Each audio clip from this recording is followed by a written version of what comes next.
және мінез құлқына сай бөліп қараған, ерекше бағалаған ойын негізінен балаларға дене шынықтыру және эстетикалық тәрбие берудің маңызды құралы. Ойын балаларды ұйымшылдыққа тәрбиелейді. Ойынның түрлері өте көп. Соның ішіндегі ең маңыздысы бұл дидактикалық ойындар. Бұл ойынның пайдасы баланың ой өрісінің қалыптасуын және дамуын мақсат етіп қояды. Сондай-ақ балалардың адамгершілік сезімін оятуға, адамдармен дұрыс қарым-қатынас жасауға, еңбек адамдарына, басқа ұлт өкілдеріне, отанына, отбасына, достыққа, отбасына деген сүйіспеншілік сезімдерін оятуға, тәрбиелеуді көңіл бөліп қараған. Дидактикалық ойындар балалар үшін өзіне тән жүру барысы, мақсаты, маңызы бар әрекет. Ойындарды бала тәрбиесіне енгізу үшін тәрбиешілер көптеген жұмыстар атқарады. Дидактикалық ойын баланы жеке тұлға етіп, жан-жақты тәрбиелеудің қажетті құралы болып табылады. Дидактикалық ойынды ұйымдастырғанда сабақ балаға көңілді және жеңіл болады. Сондықтан дидактикалық ойынды таңдаған кезде нақты сабақтың мақсатына, мазмұнына және жағдайына ерекше назар аударған жөн. Дидактикалық ойынды тиімді пайдалану сабақтың әсерлілігін, тартымдылығын және белсенділігін баланың ынтасын арттырады және күшейтеді. Ойын ережесі балалардың түсінуіне оңай және қарапайым әрі қысқа болуы керек. Кейде ойын ережесі мазмұны, мақсаты балаларға дұрыс түсіндірілмей, балалар оған қызықсыз және зейін қойып тыңдамайды. Оның үстіне дидактикалық ойындарды және материалдарды дайындауға көп көңіл бөлу керек. Балалардың таным қабілетін, логикалық ой өрісін кеңейтіп, сабаққа ынтасын арттыруда дидактикалық ойынды ұтымды пайдаланудың маңызы зор. Балаларға алдарына қойылған дидактикалық ойындарды өз беттерінше орындау үшін педагог алдымен балаларға көркем әдебиет оқып беруі немесе алдын ала жұмыс жүргізуі керек. Дидактикалық ойындар 3 топқа бөлінеді. Бірінші заттық дидактикалық ойындар. Ол дидактикалық ойыншықтармен және ойын материалдарымен ұйымдастырылады. Екінші үстел үсті ойындары, үстел үсті дидактикалық ойындар. Оған лото, домино және басқа ойындар жатады. Үшінші сөздік дидактикалық ойындар.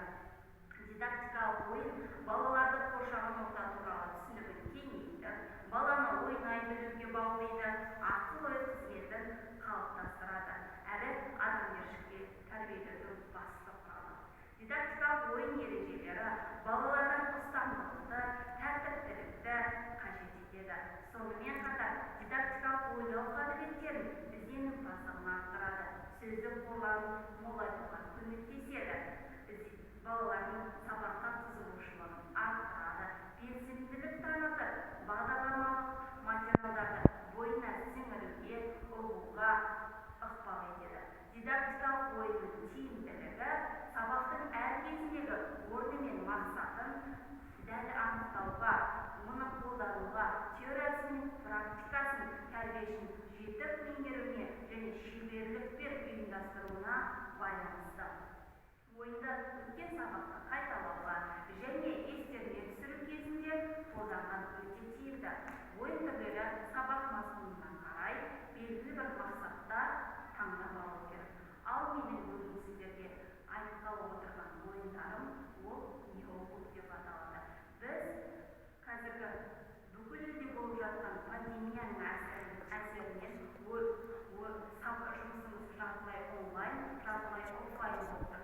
Соның әсерінен балаларға кейбір жерлерге шығуға болмайды, көп жерлерге тыйым салынған, балалар үйде отырып іші пысып қалған және ашулы. Осының салдарынан кейбір балалар кішкене болсын стресс алуда. Ал мына менің сіздерге көрсеткелі отырған дүнием өте пайдалы деп ойлаймын. Ол сіздер жаңа ортақ grupта көрдіңіздер, STEAM технологиясын, робототехникасын өтті. Сол STEAM технологиясының бір бөлігі неоклубпен таныстырып өтемін.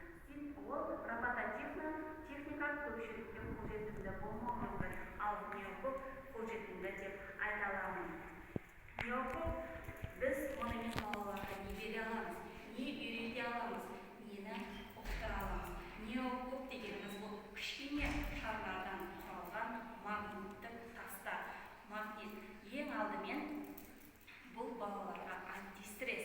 Балалар мұнымен қалағанынша ойнайды, мыжғылайды. Мына қолыңызбен 10 саусақтың ұштарымен балалар мыжғылап, әрі жайын бөлшектеп, қайтадан орнына келтіріп, арқылы балалардың ұсақ моторикасы дамиды және олар жан-жақты дамытады.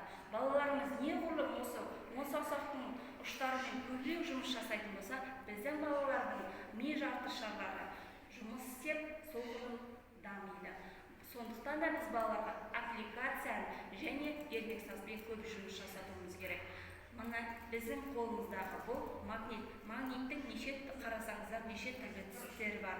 Олар үлкен және кішкентай болады. Және төрт бұрышты дөңгелекте болып келеді. Балалар мұнымен мына әртүрлі түстерді араластыру арқылы түстерді өз түсіне бөліп, түстерді ажыратып үйренеді. Мына түстерді ажыратқан сайын балалар саусақ ұштарымен көбірек жұмыс жасап, олардың ақыл-ойлары, милары дамиды. Біз балаларға сонымен қатар түрлі пішіндерді жасата аламыз. Мінекей, бұлай білезік жасап ойнауға да болады қыз балаларымыз. Түрлі түсті жасата аламыз. Мына көбіктерден фотоаппарат, мынандай инелік, көбелек деген сияқты заттарды түрлі заттарды жасатуға болады. Оны бұлай біртіндеп балалар ағыта алады. Моншақ тізбектес етіп және бөлшектеп түрлі геометриялық пішіндерді жасап, түрлі пішіндерді, макеттерді жасауға болады. Бізді магнитіміз әртүрлі қалыпқа келе беретіні өте балаларға көңілді және қызықты болады. Мысалы, осылай алғанымызда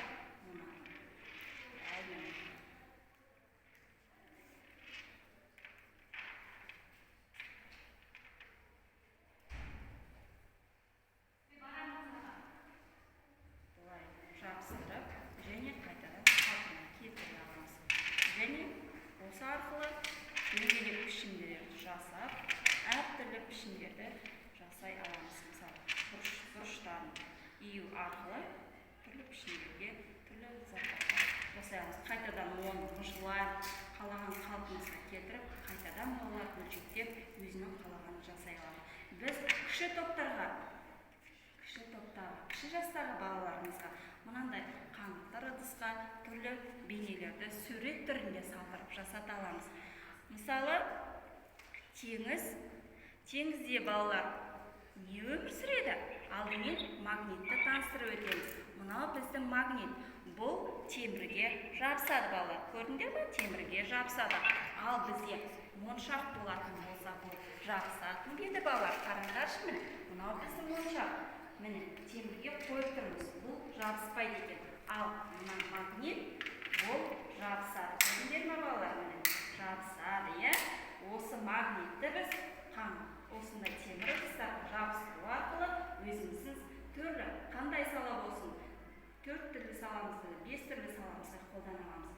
Теңіздегі балықты, мысалы, балықтар деген тақырыпта болатын болса, теңіздегі балықтарды, теңіз жұлдызын және ол жақтағы маржандарды мынаны алып балалар өз қолдарына қалаған пішіндерін келтіріп, мысалы, қайтадан толқындарды орнына қойып жасап беріледі.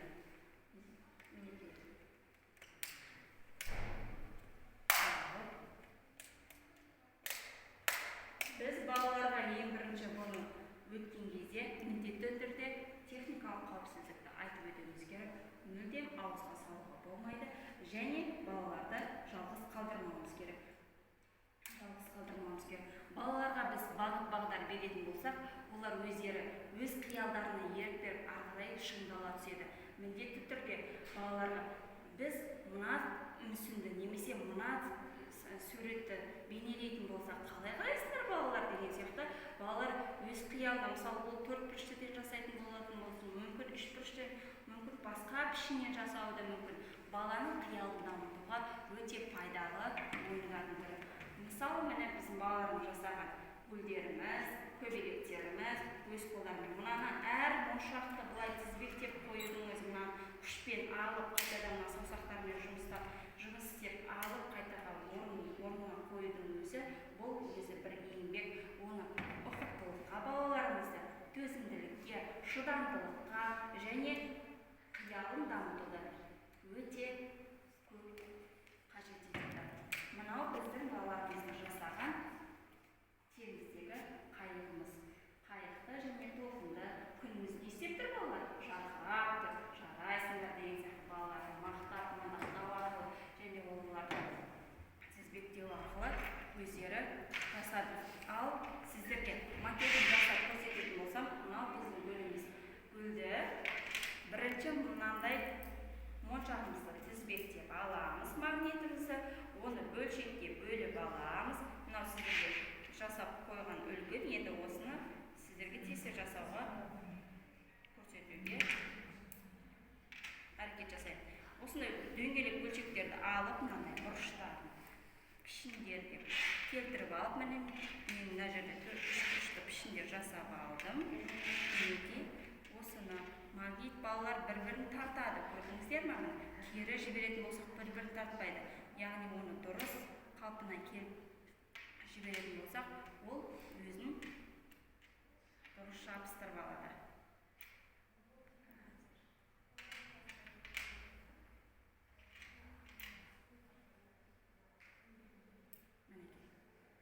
Қарасаңыздар, осындай пішіндерді жасап, біз гүлді жасаймыз. Мінекей 2, 3, 4, 5.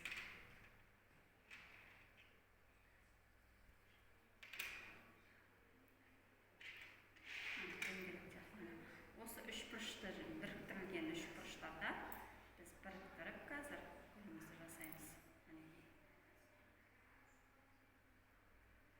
Онымен балалар бірнеше сағатта өз қиялдарына ерік беріп, не жасағысы келсе, соны жасап ойнай алады.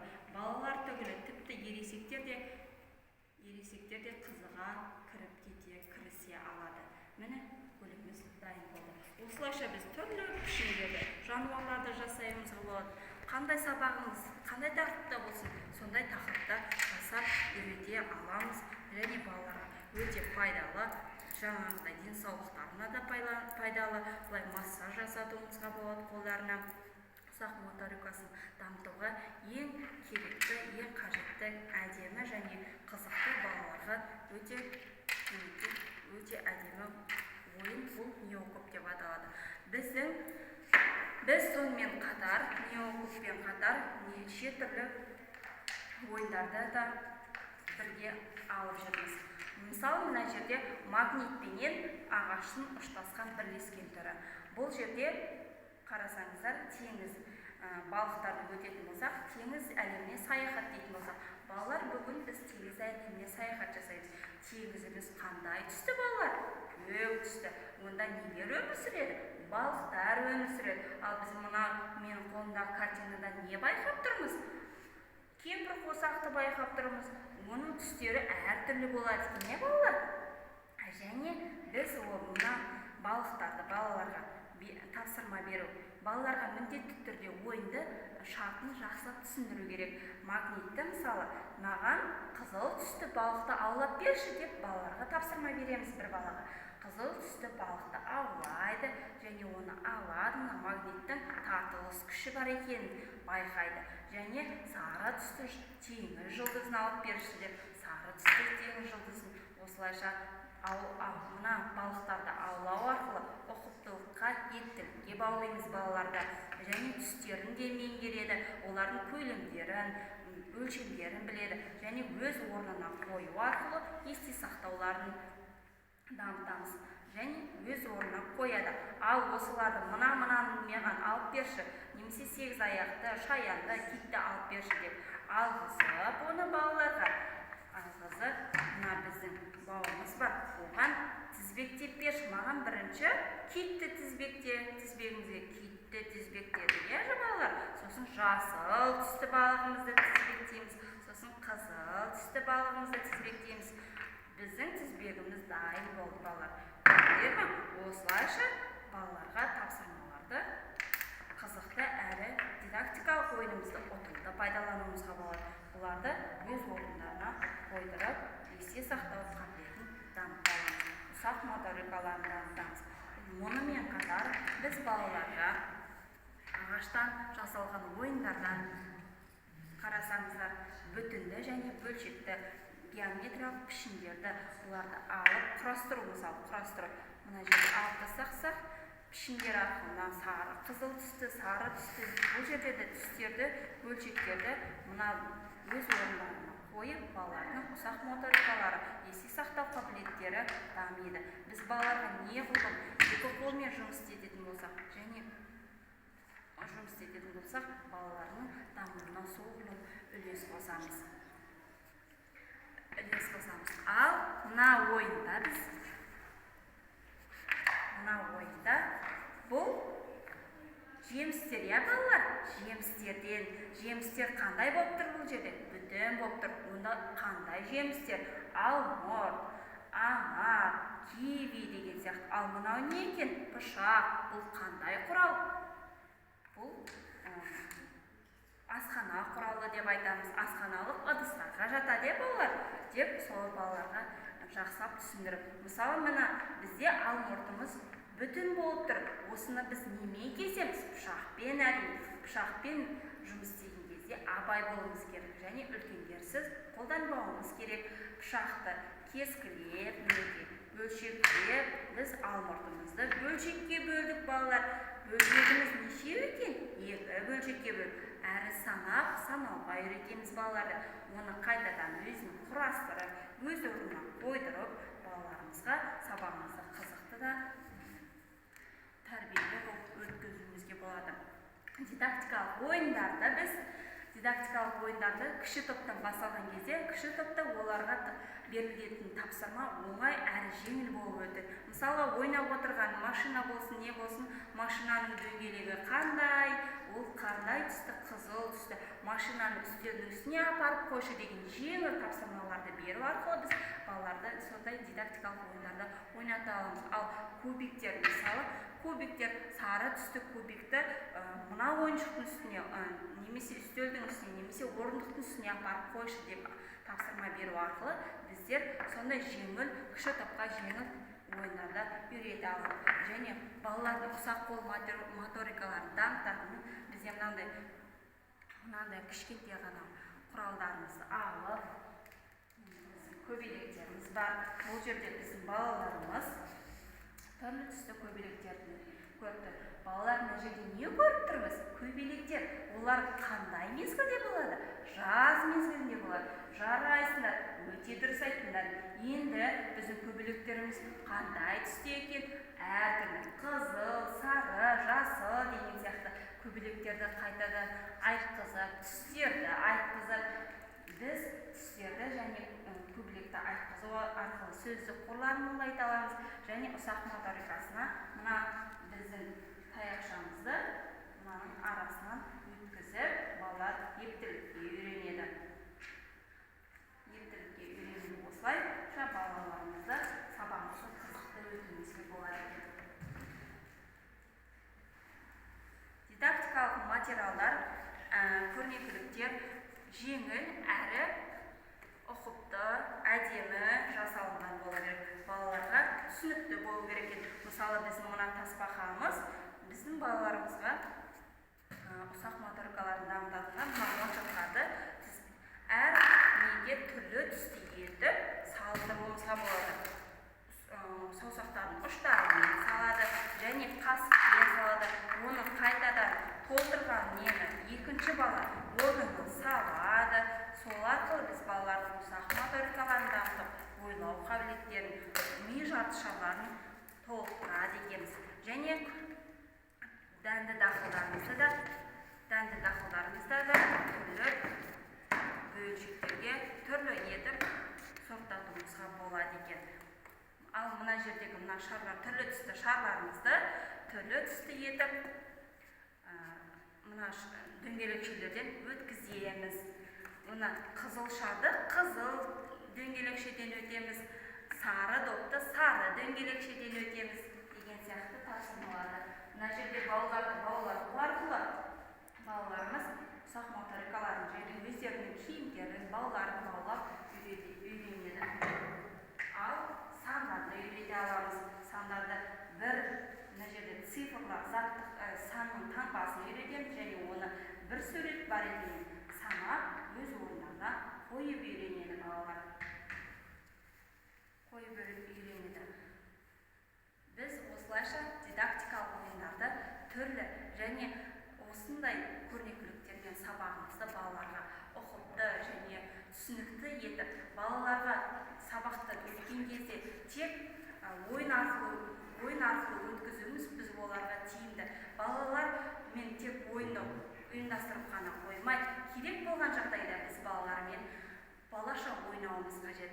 Осындай дидактикалық ойынды қолданып жүрміз және біз қолдану үстіндеміз.